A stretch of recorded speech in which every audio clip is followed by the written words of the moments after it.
पिता और पुत्र पवित्र आत्मा के नाम पर आमेन। आज के वचन संत लूकास का सुसमाचार अध्याय 4 पद संख्या 1 से लेकर 13 तक लिए गए हैं। और आज के सुसमाचार में हम ऐसे घटना को सुनते जहां पे प्रभु यीशु की परीक्षा ली जाती है। जब प्रभु यीशु जंगल में उपवास कर रहे थे, उसी समय शैतान उनकी परीक्षा लेने जाता है। यह घटना हमें यह सिखाती है कि जब हम दुर्बल होते हैं, कमजोर होते हैं, उसी समय शैतान हमें बहकाने की कोशिश करता है। जब प्रभु यीशु ने 40 दिन और 40 रात उपवास किया तो प्रभु यीशु कमजोर हुए थे, प्रभु यीशु भूखे थे, और इसी समय शैतान उनको प्रलोभन में डालने के लिए आता है। यह घटना हमें यह सिखाती है ख्रीस्त में मेरे प्यारे भाई और बहनों, जब हम कमजोर होते हैं, दुर्बल होते हैं, शैतान उसी समय हमें बहकाने की कोशिश करता है। लेकिन यदि हम प्रभु यीशु की तरह प्रार्थना, उपवास और ईश्वर के वचन के साथ खड़े होते, तब हम शैतान पे विजय प्राप्त कर सकते हैं, शैतान के प्रलोभन को हम हटा सकते हैं। यही आज का सुसमाचार हमें सिखाता है। तो चलिए आज के उन 3 प्रलोभन के ऊपर हम मनन चिंतन करते हैं, जिसके द्वारा शैतान प्रभु यीशु को फंसाना चाहता है, अपने बहकावे में लाना चाहता है। सबसे पहले प्रलोभन था वो शारीरिक इच्छाओं का प्रलोभन। और प्रभु यीशु से कहता है, अगर तू ईश्वर का पुत्र है तो इस पत्थरों को रोटी बना दे। ये जो प्रलोभन था वो शारीरिक इच्छा से जुड़ा था। भोजन, धन, ये सब हमारे शारीरिक इच्छाओं से जुड़ा हुआ है। और इसीलिए आज वो शैतान प्रभु यीशु को उसकी कमजोरी को जानता है। प्रभु यीशु भूखे थे और इसीलिए वो उसे प्रलोभन में डालते समय कहता है, अगर तू ईश्वर का पुत्र है तो तू इस पत्थरों को रोटी बना दे। लेकिन प्रभु यीशु हमें सिखाते हैं, उसने शैतान को जवाब दिया कि मनुष्य केवल रोटी से नहीं, लेकिन बल्कि ईश्वर से निकले हुए मुंह से हर एक शब्द से जीता है। आज हमें ना केवल इस भौतिक सुविधा के पीछे दौड़ना है, लेकिन आज हमें आध्यात्मिक जीवन के पीछे दौड़ने के लिए आज का वचन हमें कहता है। आज हमारे जीवन में आध्यात्मिक भूख को हमें बढ़ाना है, ईश्वर के प्रति प्यार को हमें बढ़ाना है, ईश्वर के वचनों के प्रति लगाव होना चाहिए।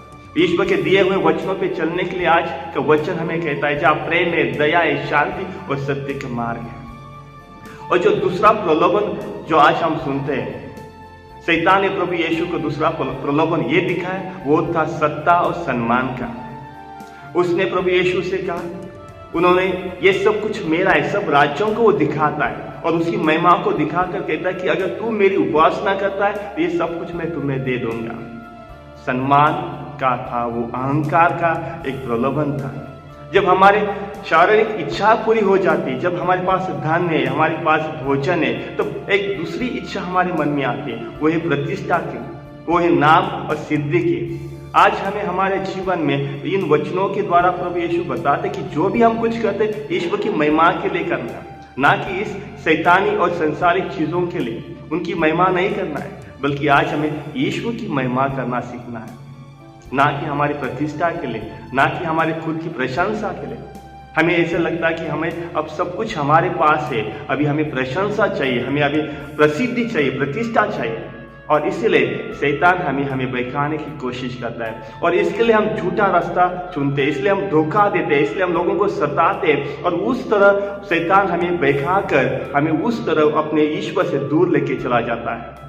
ख्रीस्त में मेरे प्यारे भाई और बहनों, लेकिन प्रभु यीशु ने शैतान से कहा कि तू केवल अपने ईश्वर की उपासना कर और उसकी सेवा कर। आज हमें केवल अपने परमेश्वर की स्तुति और महिमा करना है, और उसकी नाम की महिमा करने के लिए प्रभु यीशु का वचन आज हमें कहते हैं। और तीसरा जो प्रलोभन था, वो जो ईश्वर की परीक्षा का प्रलोभन था। जब हमारे शारीरिक इच्छा पूरी हो जाते, जब हमें मान सम्मान मिल जाता है, समाज में प्रतिष्ठा मिल जाती है, तो हमें लगता है कि अब हम ईश्वर से ऊपर है, हमें लगता है हमें किसी की जरूरत नहीं है। और इसीलिए शैतान वो अच्छी तरह से जानता है और प्रभु यीशु से कहता है कि तू अगर ये सब कुछ यहाँ से अगर अपने आप को नीचे फेंक देगा तो ईश्वर के देवदूत तुम्हें आकर अपने हाथों पे लेंगे, वो आपकी सुरक्षा करेगा। वो ईश्वर की परीक्षा लेने के लिए उसको प्रलोभन में डालता है। लेकिन प्रभु यीशु से कहते हैं कि अपने ईश्वर को परीक्षा में न डाल। आज हमें अपने ईश्वर को परीक्षा में नहीं डालना है। जो भी हमारे पास है वो ईश्वर की देन है, ईश्वर की कृपा और आशीष है, और इसलिए उसको धन्यवाद देना है, उसकी स्तुति और महिमा करना है। जिसने टाइटैनिक बनाया था उसने कहा था कि अगर ईश्वर भी यहाँ आएगा तो ये जहाज नहीं डूबेगा, लेकिन पहले ही यात्रा में वो डूब गया था। आज हमें ईश्वर को ललकारना नहीं है, हमारे अहंकार को ईश्वर के सामने ऊपर लेके जाना नहीं है। आज हमें उसके सामने नम्र होना है, और यही वचन आज हमें सिखाता है। आज हमें केवल ईश्वर पर विश्वास करना, ना कि संदेह करना है, उसकी परीक्षा नहीं लेना है। ख्रीस्त में मेरे प्यारे भाई और बहनों, इन वचनों के द्वारा प्रभु यीशु आज हमें यही सिखाते हैं कि किस तरह हम प्रलोभन से बाहर निकल सकते हैं। प्रार्थना, उपवास, दान, धर्म, ये सब हमें ईश्वर के पास लाते हैं और शैतान से दूर रखते हैं। तो चले इस 40 साल में ऐसे हम कुछ संकल्प करते हैं जो हमें ईश्वर के और करीब ला सके। ऐसे संकल्प करते हैं जो हमें इन प्रलोभन से दूर रख सकते हैं। कई बार हम इस 40 साल में कुछ त्यागने के लिए सोचते हैं। जब हम त्यागने के लिए सोचते हैं उसी समय हमें और प्रलोभन आता है। कुछ खाने के लिए हम त्यागना चाहते हैं और उसी समय और खाने की इच्छा हो जाती है। ऐसे कुछ चीजें, आदतें हैं जिसे हम छोड़ना चाहते हैं, लेकिन उसका प्रलोभन और आता है। हम शराब नहीं पीना चाहते, लेकिन उसी समय हमारे दोस्त हो या पार्टी हो, वहाँ पे हमें वो ऐसे प्रलोभन आते हैं कि वो हमें पीने के लिए मजबूर कर देते हैं। क्या हम प्रभु यीशु की तरह उसे कर सकते हैं कि आज हमें केवल प्रभु ईश्वर की स्तुति करना है, महिमा करना है, और इसलिए मैं इन सबको त्याग करने के लिए तैयार? इसके लिए हमें ईश्वर की कृपा और आशीष चाहिए।